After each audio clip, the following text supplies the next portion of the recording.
अध्याय 12 में आपने भाग 5 तक पढ़ लिया। भाग 5 में आपने पारजीनी जंतु और उसकी उपयोगिता के बारे में पढ़ा। अब आते हैं हम भाग 6 में, उसके आगे के टॉपिक्स के बारे में पढ़ेंगे, जो कि है नैतिक मुद्दे, फिर जैव एकाधिकार यानी बायो पेटेंट, और फिर जैविक चोरी यानी बायो पायरेसी के बारे में पढ़ेंगे। भाग 6 इस अध्याय का आखिरी टॉपिक होगा। भाग 6 के टॉपिक को शुरू करने से पहले जो भाग 5 में आपसे क्वेश्चंस किए गए थे उनके आंसर्स देख लेते हैं। सबसे पहला आपसे क्वेश्चन किया गया था कि पारजीनी जंतु किसे कहते हैं। तो पारजीनी जंतु या ट्रांसजनी जंतु वे जंतु होते हैं जिनमें पुनर्योगज डीएनए तकनीक के द्वारा विजातीय डीएनए प्रवेश कराकर उन्हें आनुवंशिक रूप से रूपांतरित किए जाते हैं। ठीक है। फिर दूसरा क्वेश्चन आपसे किया गया था एम्फाइसीमा के निदान में प्रयुक्त होने वाले प्रोटीन का नाम क्या है। तो एम्फाइसीमा रोग के निदान के लिए जो प्रोटीन उपयोग में आती है उसका नाम है अल्फा-1 एंटीट्रिप्सिन। नेक्स्ट क्वेश्चन कि सर्वप्रथम ट्रांसजेनिक गायें कौन सी थी और कब बनाई गई थी। तो सबसे पहले ट्रांसजेनिक गायें बनाई गई थी 1977 में, जिसका नाम रखा गया था रोजी गाय। इसमें यह विशेषता थी कि इसके दुग्ध में मानव प्रोटीन प्रेजेंट थे। अब लास्ट क्वेश्चन भी यही किया गया था कि ट्रांसजेनिक गाय रोजी के दुग्ध में पाए जाने वाले मानव प्रोटीन का नाम क्या है। तो इसका नाम है अल्फा लैक्ट एल्ब्यूमिन।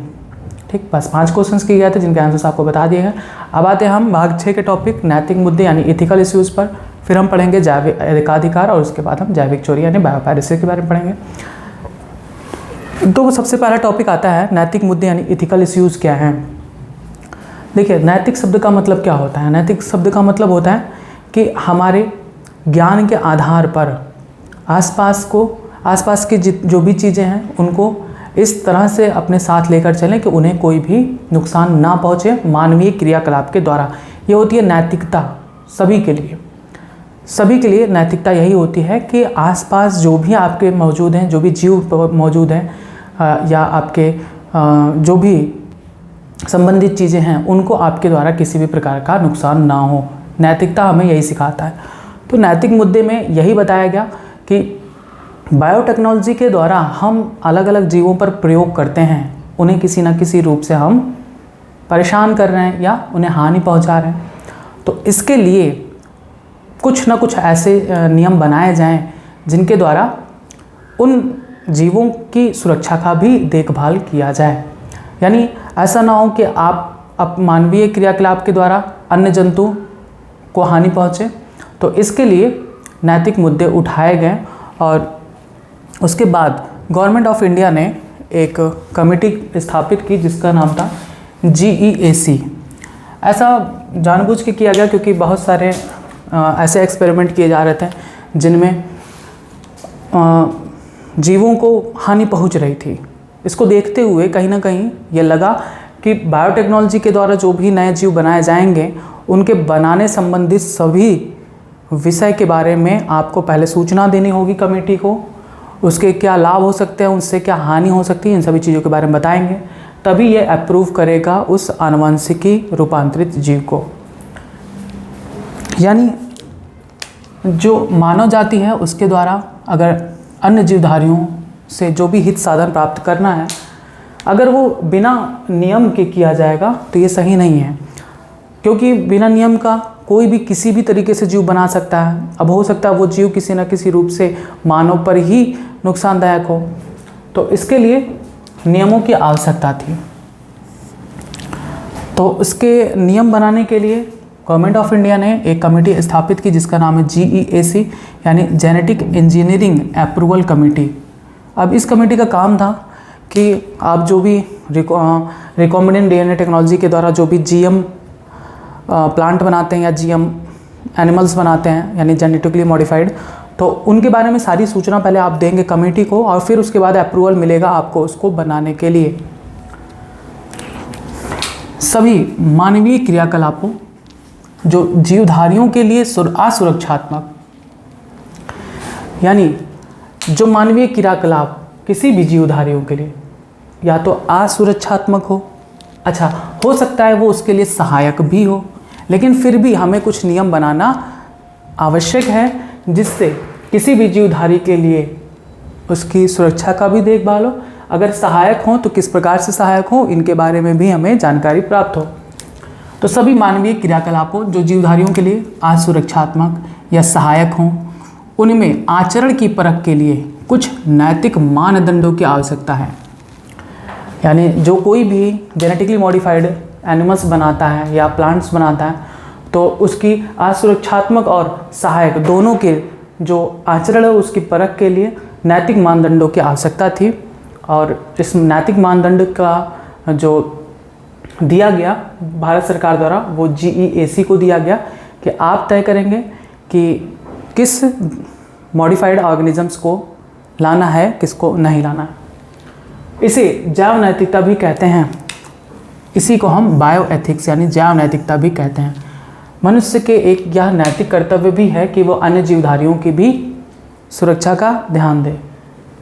नैतिकता शैक्षिक सिद्धांतों एवं विचारों का एक क्रम है जिसके द्वारा एक समुदाय अपने व्यवहार का निर्णय किसी कार्य की सच्चाई या गलत विचारों की स्थिति को निश्चित करके करता है।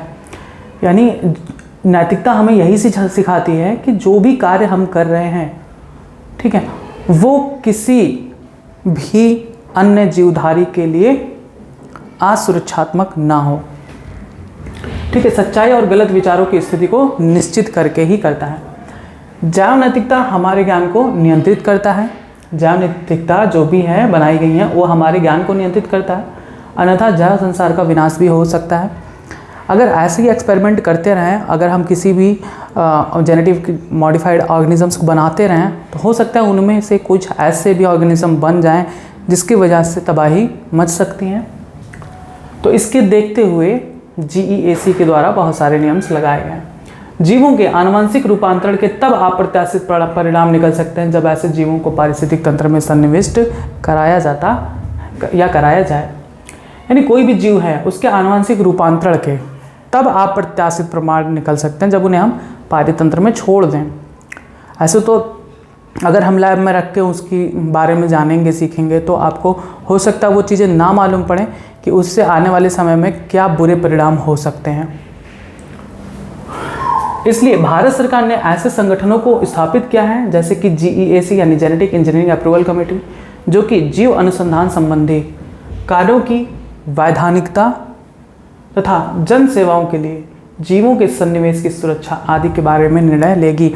यानी ये कमेटी जो भी जेनेटिकली मॉडिफाइड ऑर्गेनिजम्स होंगे उनकी वैधानिकता को जांचेगा, क्या सही है क्या नहीं सही है, वैलिडिटी देखेगा किस समय तक के लिए सही है, फिर देखेगा कि जन सेवा जो आम आदमी की सेवा के लिए है वो सुरक्षित है या नहीं है, जो भी जेनेटिक मॉडिफाइड ऑर्गेनिज्म बनाए जाते हैं। अब अगर आप अगर बायोटेक में बहुत माहिर हैं और आप अगर चाहते हैं कि हम भी जेनेटिकली मॉडिफाइड ऑर्गेनिजम्स बनाएं, जेनेटिक मॉडिफाइड प्लांट्स बनाएं, एनिमल्स बनाएं, बना सकते हैं अगर आपको इसका ज्ञान है तो यदि आप किसी भी ऐसे जीव को बनाते हैं, ऐसे जीव की जाति को बनाते हैं जो पृथ्वी पर अभी तक उपलब्ध नहीं है, बात को समझिएगा। अगर किसी भी ऐसे जीव की जाति को बनाते हैं जो अभी तक पृथ्वी में नहीं है तो वो नई जाति कहलाती है। अब इस नई जाति को आप उस नई जाति को खोजा आपने है तो उसका पूरा एकाधिकार आपको दिया जाएगा। यानी मान लो कि आपने एक ऐसे पौधे को विकसित किया, गेहूं के, जो लंबाई में बहुत अधिक है, इतना लंबा हो, गन्ने जैसे इतना ऊंचा, गेहूं की प्रजाति। ऐसा होता तो नहीं है, लेकिन अगर हो जाए, अगर आपने ऐसे किसी पौधे का खोज किया, गेहूं के ऐसी जाति को खोजा मतलब कि आपने बनाया जेनेटिक इंजीनियरिंग के द्वारा, जीन्स ट्रांसफ़र करके, और वो पता लगा कि वो आपके शरीर से ऊपर बढ़ गया, मतलब ऊंचाई उसकी बढ़ गई, उसमें उत्पादन बढ़ गया, तो ऐसी गेहूं की जाति कहीं नहीं है, तो वो एक नई जाति के रूप में विकसित हो गई। खोजा आपने तो उस नई जाति का एकाधिकार आपको दे दिया जाएगा। यानी अब उस नई जाति को विश्व के किसी भी कोने में उगाया नहीं जा सकता, बेचा नहीं जा सकता, सारा एकाधिकार आपको दिया गया क्योंकि आपने उसे खोजा है। इसी को हम कहते हैं जैव एकाधिकार, बायो पेटेंट हो गया आपके नाम पर कि इस जाति की खोज इन्होंने किया है, और अगर आपको इस जाति के पौधे को उगाना है विश्व के किसी भी स्थान पर, चाहे अमेरिका, अफ्रीका, कहीं पर भी, जापान, चीन, कहीं पर भी अगर उसको उगाना है तो उसके उगाने से पहले आपसे उसको उगाने के लिए राइट्स मांगना होगा। अब उस राइट्स में आप अपनी डिमांड रख सकते हैं कि हम तभी इस जाति को आपके देश में उगाने देंगे जब हमको इतना % मिलेगा, या हमको इतना डॉलर चाहिए, या हमको ये चीज़ चाहिए। तो वो आपके डिमांड पर आधारित होता है। यानी जैव एकाधिकार का मतलब होता है कि किसी भी नई जाति की खोज अगर आपने की है तो उसका एकाधिकार आपको दे दिया जाएगा, और जो आप चाहेंगे उसी हिसाब से उसका आगे प्रयोग होगा। तो बायो पेटेंट भी कराया जाता है। भारत सरकार के और भी संगठन हैं जो बायो पेटेंट का काम करते हैं। यदि आप अगर किसी नए जाति को खोजते हैं तो आप बायो पेटेंट करा सकते हैं। वो आपके नाम पर रजिस्टर्ड हो जाएगा, फिर आप उसको किसी देश को देना चाहते हैं नहीं देना चाहते हैं वो आपके ऊपर डिपेंड करता है। लेकिन बहुत सारे ऐसे मल्टीनेशनल कंपनीज़ हैं जो इसका गलत दुरुपयोग कर रही हैं। जैसे हमारे आयुर्वेद में बताया गया कि हल्दी, आप लोग भी जानते हैं हल्दी दूध मिला के पी जाती है, तो हल्दी को एंटीसेप्टिक गुण वाला माना जाता है। तो हल्दी एंटीसेप्टिक गुण वाला है, इसका बायो पेटेंट अमेरिकन कंपनी ने करा लिया।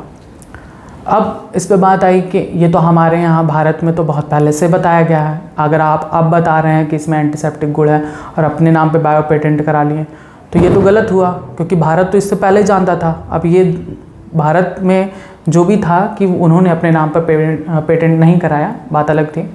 उसी तरीके से धान की एक किस्म जिसका नाम है बासमती, जो सुगंधित चावल होती है, बासमती चावल को थोड़ा सा मॉडिफाइड करके अमेरिका ने अपने यहाँ उसे रजिस्टर्ड करा दिया, बायो पेटेंट करा दिया। अब बासमती भारत की प्रजाति है। भारत में बासमती चावल वर्षों से उगाया जा रहा है, जिसका वर्णन, बासमती चावल का वर्णन अगर आप देखें तो लोक संगीत में भी हैं, शास्त्रों में हैं, पुराने ग्रंथों में हैं। तो ये बताता है कि बासमती भारत में उगाई जाने वाली एक चावल की प्रजाति है। अब यहाँ पर बासमती बहुत पहले से उगाया जा रहा, लेकिन अमेरिकन कंपनी जिसका नाम था राइस टेक, उसने क्या किया, यहाँ से बासमती पौधे को लेके गया और उस बासमती पौधे को एक अर्धबौनी किस्म के चावल के किस्म के साथ उसका संकरण करा दिया, और उससे जो नई जाति उत्पन्न हुई उसको अपने नाम से पेटेंट करा लिया और कहा कि बासमती तो अब हमारा है, क्योंकि इस बासमती चावल की खोज हमने की, और उसके नाम पर उसने पेटेंट करा दिया। अब जब किसी भी पौधा हो, एनिमल हो, जो आपने जेनेटिकली आपने खोजा है, तो अगर आपने उसका पेटेंट करा लिया तो वो सारे राइट्स आपको दे दिए जाते हैं। यानी अमेरिकन कंपनी राइस टेक को पूरा राइट्स मिल गया कि बासमती अब अमेरिका के इसी कंपनी उगाएगी और विश्व की कोई भी कंपनी नहीं उगा सकती, ना उसे बेच सकती है। तो अब ये भारत के लिए झटका था, तो इसके बारे में भी बात उठाई गई, बताया गया। हालांकि ये सारी चीज़ें सही हो गई। बहुत सारी ऐसी अभी चीज़ें हैं जो नहीं सही हुई हैं, जैसे नीम का पेटेंट भी अमेरिकन कंपनी ने कराया, हल्दी का पेटेंट कराया। बहुत सारी चीज़ें हैं जिनका पेटेंट अमेरिकन कंपनीज़ ने करा लिया। इसे हम कहते हैं जैविक चोरी, बायोपायरेसी। एकाधिकार आपने समझ लिया, बायो पेटेंट किसे कहते हैं। यानी जब आप किसी भी नई जाति की खोज करते हो तो सारे एकाधिकार आपको दे दिए जाते हैं, इसे हम बायो पेटेंट कहते हैं। लेकिन कुछ ऐसी कंपनियां हैं जो क्या करती हैं, आप ही के जो किस्म हैं उसमें थोड़ा सा बदलाव करके, संकरण कराकर, और उसको चुपके से रजिस्टर्ड करा लेते हैं अपने नाम से, और फिर वो प्रतिबंधित हो जाता है अन्य देशों में। इसे हम जैविक चोरी यानी बायोपायरेसी कहते हैं। उसी का एक उदाहरण दिया गया है धान की एक किस्म बासमती का। जैव एकाधिकार यानी बायो पेटेंट क्या कहलाता है, तो सजीवों के लिए दिए जाने वाले एकाधिकार को जैव एकाधिकार कहते हैं। कोई भी जाति जो आपने खोजा है उसके लिए आपको जैव एकाधिकार प्राप्त हो जाता है, इसे हम जैव एकाधिकार यानी बायो पेटेंट कहते हैं। कुछ कंपनियां आनुवंशिक पदार्थों, पौधों व अन्य जैविक संसाधनों का उपयोग कर बनने वाले उत्पाद व तकनीकी के लिए एकाधिकार प्राप्त कर रही हैं, जबकि यह बहुत समय पहले से विकसित व पहचानी जा चुकी है। यानी अभी जो जाति हैं जिनको मल्टीनेशनल कंपनियां अब उसको एकाधिकार प्राप्त कर रही हैं, जबकि वो पहले से ही विकसित और पहचानी जा चुकी हैं, और किसान तथा विशेष क्षेत्र या देश के लोगों द्वारा इनका उपयोग किया जा रहा है। जैसे बताया ना कि बासमती चावल, तो बासमती चावल भारत में बहुत पहले से उगाई जा रही है, लेकिन अभी जल्द में उसका राइसटेक ने रजिस्टर करा लिया अपने नाम से, तो ये गलत हुआ। तो यही चीज़ है कि पहले से विकसित और पहचानी जा चुकी जो जातियाँ हैं उनको कुछ कंपनियां अब उसको रजिस्टर करा के एकाधिकार प्राप्त कर रही है, तो गलत है। इनमें धान एक महत्वपूर्ण खाद्यान्न है। एक अनुमान के अनुसार केवल भारत में अगर आप देखें तो धान की लगभग 2 लाख किस्में पाई जाती हैं, और भारत में धान की जो विविधता है वह विश्व की सर्वाधिक विविधताओं में से एक है।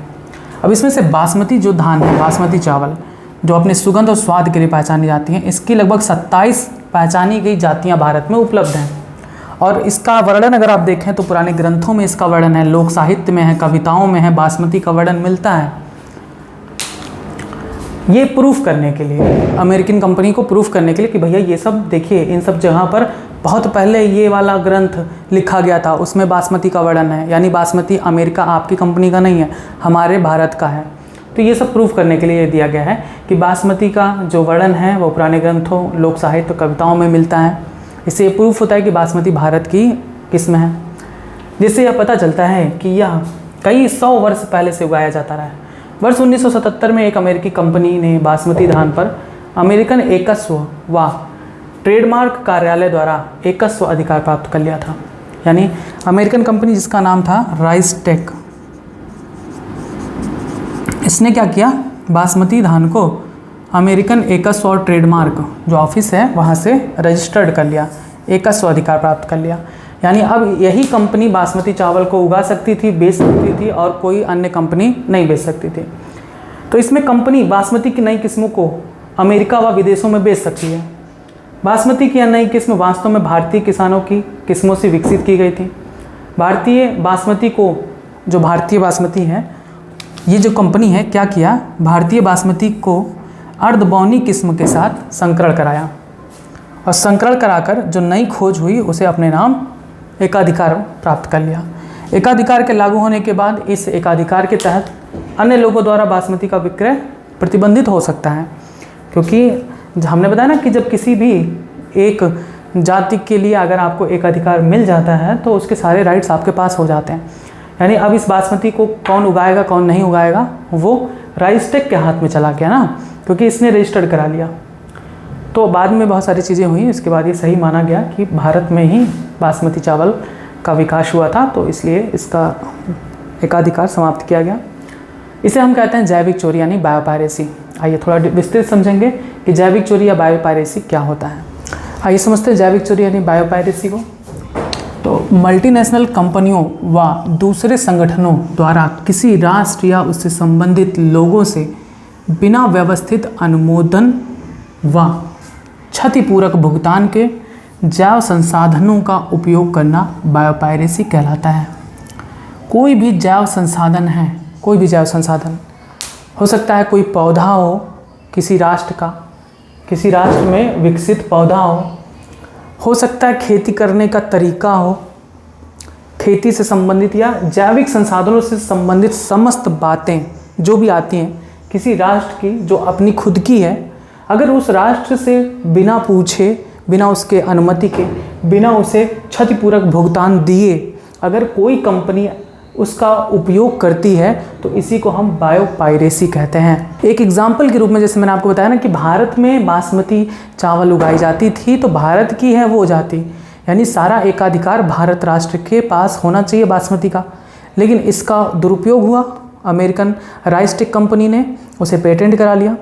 अब वो कोई भुगतान भी नहीं कर रही है भारत सरकार को कि बासमती चावल हम आपके बासमती चावल को उगाएंगे और उससे जो भी क्रय विक्रय करेंगे उसमें आपका इतना परसेंटेज होगा। ये सभी चीज़ें कोई बात बिना किए अगर वो ऐसा करते हैं, बिना किसी राष्ट्र से उसकी अनुमति के या उसके क्षतिपूरक भुगतान के अगर उस जैव संसाधन का उपयोग किया जाता है किसी मल्टीनेशनल कंपनी द्वारा, तो इसे हम बायोपायरेसी कहते हैं। ऐसा कौन करेगा? ऐसा वे देश करेंगे जिनके पास जैव संसाधनों की कमी होती है।